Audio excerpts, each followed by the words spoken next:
Bueno, muy bien, hoy nos acompaña en Hora de Negocios el doctor Carlos Enrique Piedrahíta, el presidente del Grupo Nacional de Chocolates, uno de los grandes conglomerados industriales que hay en nuestro país y que está precisamente por estos días pues presentando sus cifras en lo corrido del año. Doctor Piedrahíta, muy buenas noches, gracias por estar aquí con nosotros en Hora de Negocios. Muy buenas noches, Paola, y muchas gracias por la invitación. Bueno, en esos días teníamos la oportunidad de hablar en este programa con Solvetes Arango, presidente de la Compañía Nacional de Chocolates, que es una de las tantas empresas que integran el Grupo Nacional de Chocolates, que es importante hacer esa claridad a nuestros oyentes. Son más de 40 empresas que conforman el grupo, ¿correcto?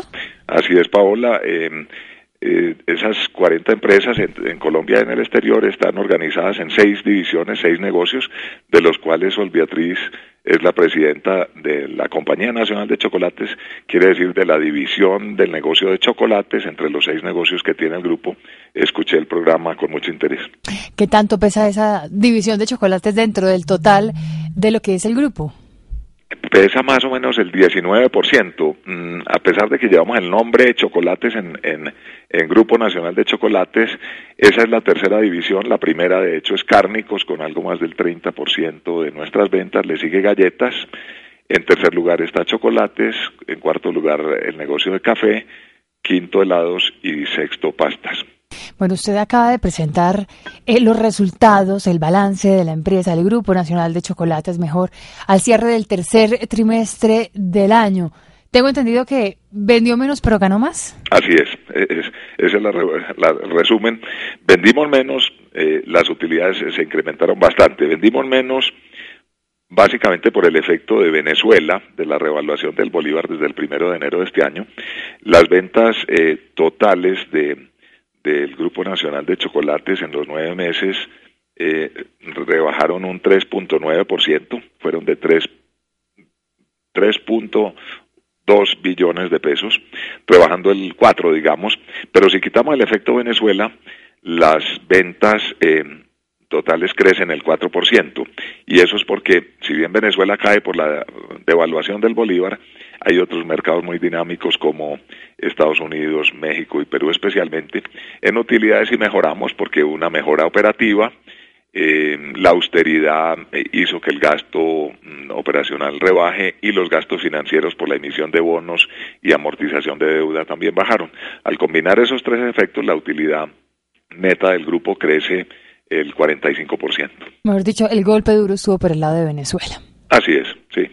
Venezuela representaba el 14% de nuestras ventas, ya representa el 6%, pero en buena medida es porque otros mercados, afortunadamente muy dinámicos como Estados Unidos, México y Perú, y en alguna medida Centroamérica y el Caribe, crecen más, crecen el 20%, entonces Venezuela reduce su participación dentro de los ingresos totales y nos lleva a una reducción de las ventas. Claro, pega a Venezuela. ¿Y qué tanto les pega o no les pegó la revaluación del peso frente al dólar? Sí, nos pega efectivamente en la competitividad de nuestras ventas de exportación. Ese es un tema muy importante que está viendo la empresa colombiana, la industria colombiana, especialmente los transables con una revaluación del peso. Ya en el caso nuestro, que hemos ido de un modelo exportador hacia un modelo de internacionalización, tenemos unas plataformas activas que nos compensan. De hecho, este año, digamos, el proforma completo sería, con las adquisiciones que hemos hecho, vender afuera de Colombia unos 750 millones de dólares. Las exportaciones que salen de Colombia ya es como una tercera parte, algo más de 500 millones de dólares lo vendemos fuera de Colombia. Esa revaluación nos pega de todas maneras. Claro, ¿cuántas plantas tienen hoy ustedes en otros países? Tenemos 10 plantas en 7 países, 10, además de Colombia. Sí, ¿y con planes de una más? Eventualmente sí, sí. ¿En dónde? No, estamos buscando, la idea es avanzar en este modelo de internacionalización, y seguimos mirando oportunidades en la región estratégica, que para este grupo es desde Estados Unidos hasta Perú, todos esos 12 países que están ahí incluidos, y básicamente en los negocios nuestros no estamos pensando ir hacia otras categorías de alimentos, pero en esa geografía y en esas categorías estamos mirando permanentemente nuevas posibilidades. Bueno, conversábamos con la doctora Solbeatriz Arango sobre los altos precios de algunas materias primas, el cacao, el azúcar.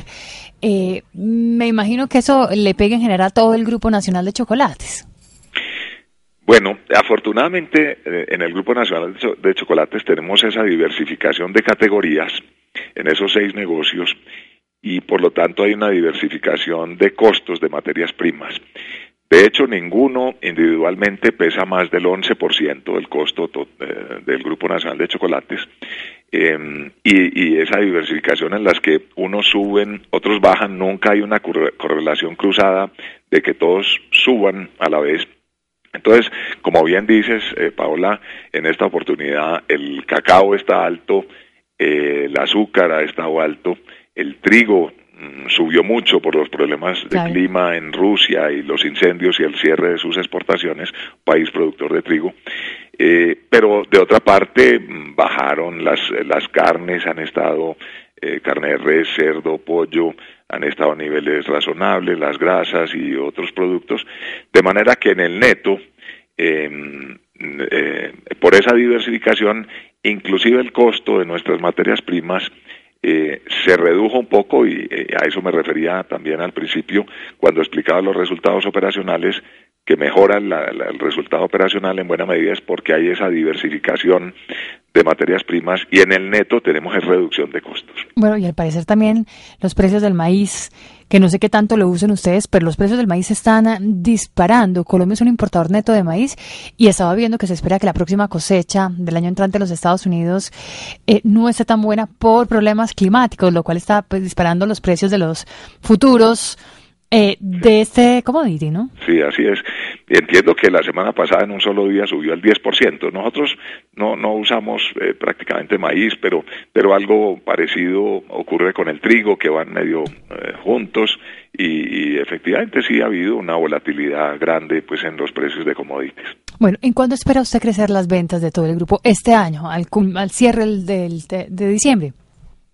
Pues hasta ahora, como decía, tenemos un decrecimiento de 3.9%.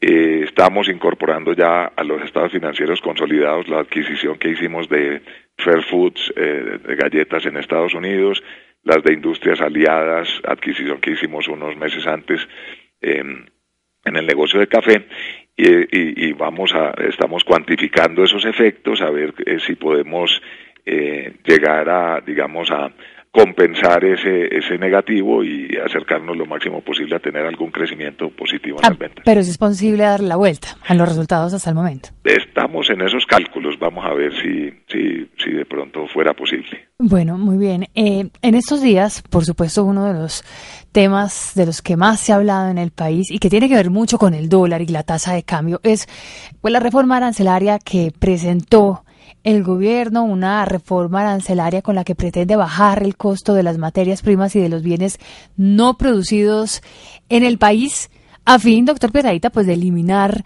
algo que se conoce como protección efectiva negativa, que es en últimas cuando entran productos terminados que son más baratos que lo que pagan las materias primas, que en muchos casos sí entran con arancel. ¿Cómo ve usted esta reforma arancelaria? ¿Cómo le cae precisamente a todo su grupo?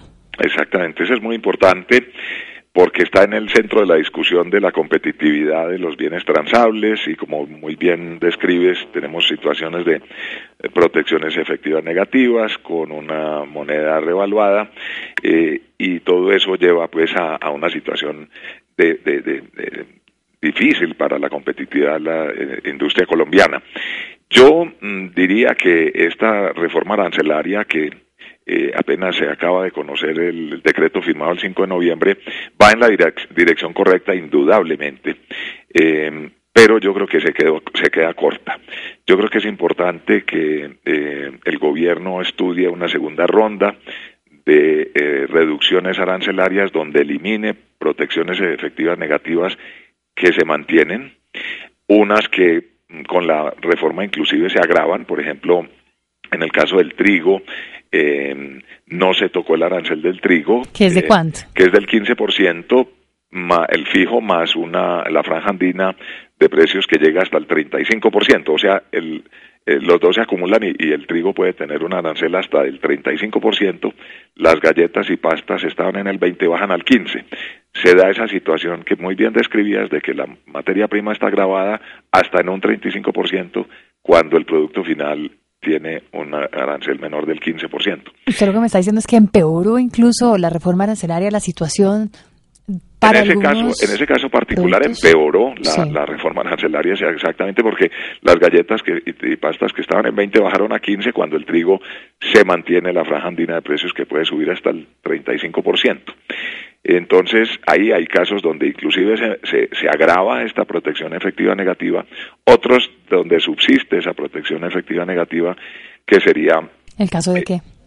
En las chocolates, en las golosinas, con varios insumos, el azúcar, la glucosa, los lactosueros y productos lácteos, se mantienen esas situaciones de protección efectiva negativa. Ese es un sector que está dentro de los sectores de clase mundial en el programa de transformación productiva del Ministerio de Comercio, y una de las conclusiones para mejorar su competitividad a nivel de clase mundial sería avanzar en la eliminación de esas protecciones efectivas negativas. Y hago una mención a que todo esto pues no pretende dejar el campo a su suerte, que es cuando se reclama de que si se dan esas situaciones, ¿qué pasa con el empleo? Y lo ilustro con el tema del trigo.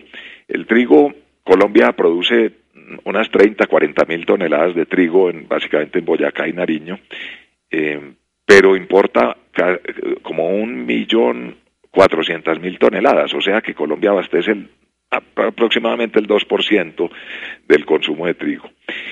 De todas maneras, a esos productores hay que protegerlos, y los protege la industria a través de un consorcio que se formó que se llama Trigonal, a través del cual se les garantiza la compra del 100% de la cosecha de producción nacional para revender, porque no es utilizable en galletas, ni pastas, ni en pan, pero sí en concentrados animales.